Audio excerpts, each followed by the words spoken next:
स्वागत है हमारे YouTube चैनल शिव शक्ति धारा पर। चलिए प्रारंभ करते हैं बुधवार व्रत कथा। समतापुर नगर में मधुसूदन नामक एक व्यक्ति रहता था। वह बहुत धनवान था।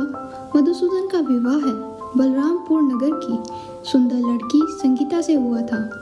एक बार मधुसूदन अपनी पत्नी को लेकर बुधवार के दिन बलरामपुर गया। मधुसूदन ने पत्नी के माता पिता से संगीता को विदा करने के लिए कहा। माता पिता बोले, बेटा आज बुधवार है, बुधवार को किसी भी शुभ कार्य के लिए यात्रा नहीं करते।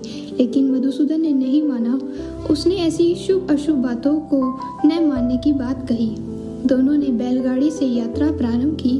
2 कोस की यात्रा के बाद उसकी गाड़ी का एक पहिया टूट गया। वहां से दोनों पैदल ही यात्रा शुरू की। रास्ते में संगीता को प्यास लगी। मधुसूदन उसे एक पेड़ के नीचे बिठाकर जल लेने गया। थोड़ी देर बाद जब मधुसूदन कहीं से जल लेकर वापस आया, वह बुरी तरीके से हैरान हो गया क्योंकि उसकी पत्नी के पास उसकी ही शक्ल का दूसरा व्यक्ति बैठा था। संगीता भी मधुसूदन को देखकर हैरान हो गई। वह दोनों में कोई अंतर नहीं कर पाई। मधुसूदन ने उस व्यक्ति से पूछा, तुम कौन हो और मेरी पत्नी के पास क्यों बैठे हो?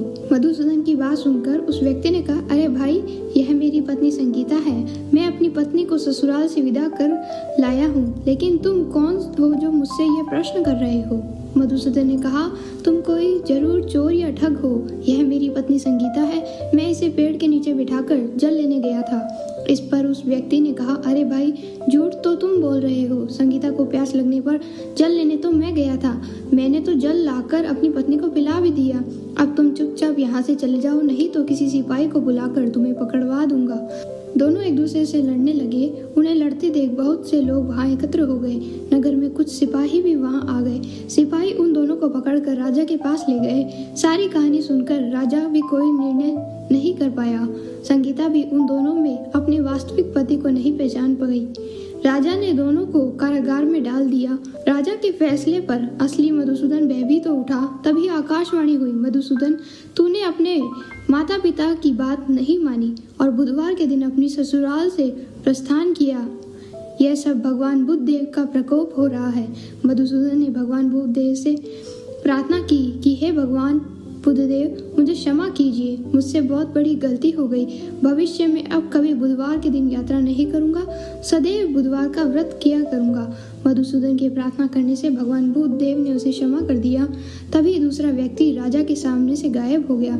राजा और दूसरे लोग इस चमत्कार को देख हैरान हो गए। भगवान बुद्ध देव की अनुकंपा से राजा ने मधुसूदन और उसकी पत्नी को सम्मानपूर्वक विदा किया। कुछ दूर चलने पर रास्ते में उन्हें बैलगाड़ी मिली। बैलगाड़ी का टूटा हुआ पहिया भी जुड़ा हुआ था। दोनों उसमें बैठकर समतापुर की ओर चल दिए। मधुसूदन और उसकी पत्नी संगीता दोनों बुधवार का व्रत करते हुए आनंद पूर्वक जीवन यापन करने लगे। इस तरह भगवान बुद्ध देव की कृपा से उनके यहाँ खुशियाँ बरसने लगी। इस तरह जो स्त्री पुरुष विधिवत बुधवार का व्रत करके व्रत कथा सुनते हैं, भगवान बुद्ध देव उनके सभी कष्ट को दूर करते हैं। अंततः सभी मनोकामनाएं उनकी पूर्ण होती है। ओम नमः शिवाय।